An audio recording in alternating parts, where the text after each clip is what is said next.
शिव एक शक्ति है जो जन्म से तुम्हारे साथ रहती है।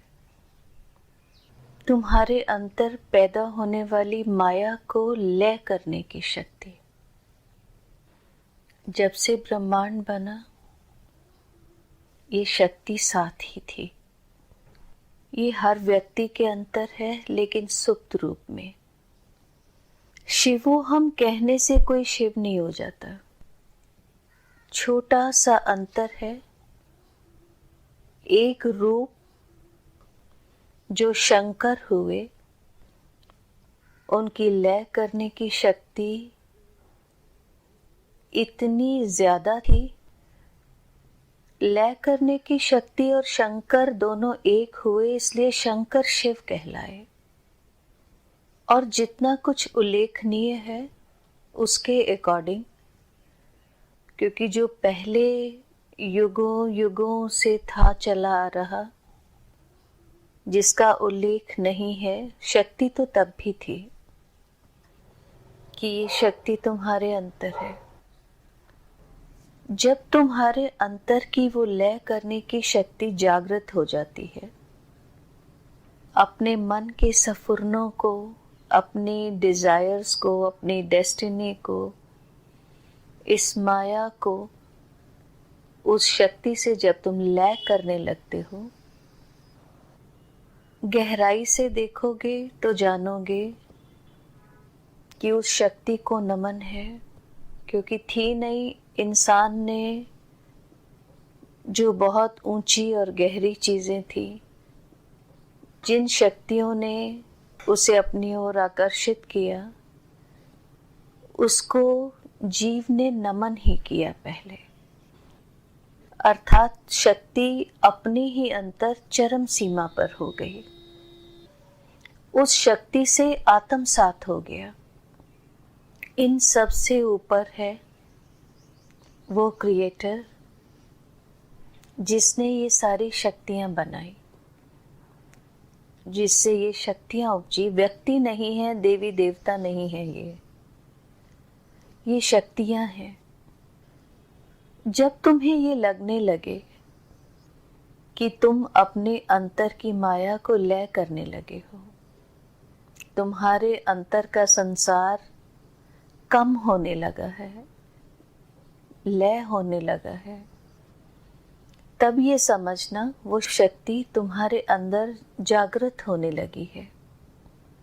सब कुछ लय होने के बाद तुम जिस अवस्था में आते हो, सबसे ऊपर की अवस्था है वो। तुम्हारे अंतर की शक्ति जब जाग जाए तो तुम ही शिव हो, और उसके लिए ही तुम्हें अंतर ध्यान होना पड़ता है। अंतर ध्यान में ही उतरना पड़ता है उसके लिए, क्योंकि ये सारे आकाश तुम्हारे अंदर की अवस्थाओं के नाम है। ये सारी शक्तियां तुम्हारे अंदर की अवस्थाओं के नाम है। सब कुछ तुम्हारे ही अंदर है। तुम्हें तो केवल अपने अंदर उतरना है। खोजत खोजत सुरती द्वारे आया, तब ही स्वयं को अंतर पाया। खुद को खोजने के लिए तुम्हें अपने अंतर ही उतरना पड़ता है। होश के द्वार पे आना ही पड़ता है तुम्हें। इसलिए भक्ति जो द्वैत में शुरू होती है, वो आत्मसात में समाप्त होती है। ये तो वो प्रसाद है जो तुम्हें अपने अंतर प्राप्त होता है। जो कृपा उतरती है वो प्रसाद है, वो तुम्हारी कमाई है। और प्रसाद तभी मिलता है जब तुम उसके काबिल होते हो। जब जबरदस्ती तुम कोई चीज प्राप्त करते हो, तुम्हें तो उसे इस्तेमाल करना ही नहीं आता, उस शक्ति का भी इस्तेमाल करना नहीं आता। और फिर दोबारा तुम अपने लिए दुख दर्द, नर्क, ये सब का सब तैयार कर लेते हो। इसलिए सहज रूप में अपनी कमाई करना, ताकि ये सब कुछ जो तुम्हारे अंतर है वो तुम्हारा हो सके, तुम्हारा ही है। वो जागृत इस तरह से हो कि तुम्हारा उससे आत्मसात हो सके। जैसे जैसे अंदर सत्य स्थापित होगा, भय और भ्रम दोनों ही अंतर से निकलने लगेंगे। नहीं तो भयभीत रहते हैं, हमने ये नहीं किया, कहीं वो देवता नाराज ना हो जाए, हमने वो नहीं किया, कहीं इसका ये उल्टा मतलब ना निकल जाए, कहीं हमें कोई सजा ना मिल जाए, कहीं प्रकृति हमसे वो ना हो जाए। जिनसे भयभीत होने की ज़रूरत है उनको तो हम छुपाते रहते हैं, लगता है किसी को पता नहीं चलेगा। जब सब कुछ ही तुम्हारे अंतर है तो छिपा क्या रहेगा, किससे छिपा रहेगा? एक ना एक दिन तुम्हारा कर्म बन के सामने आ जाएगा। उस वक्त अगर अपने अंतर की तरंगों को छिपा भी लोगे,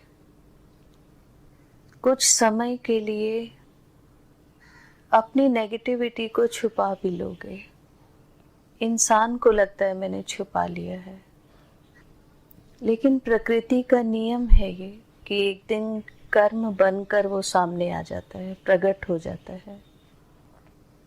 इसलिए अंतर उतर कर बार बार अपनी शिव शक्ति को जागृत होने देना,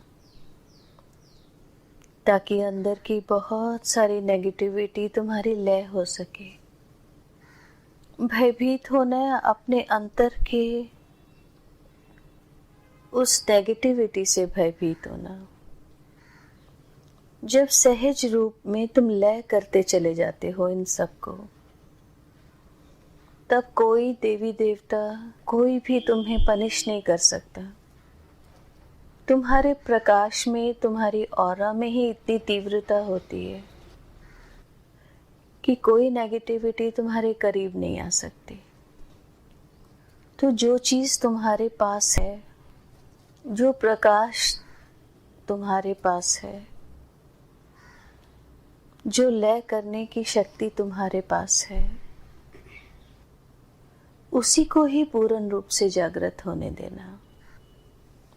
ये सब कुछ तुम्हारे ध्यान के प्रोसेस में रहता है। Everything is with in you only. Negativity, positivity, that light, everything is with in you.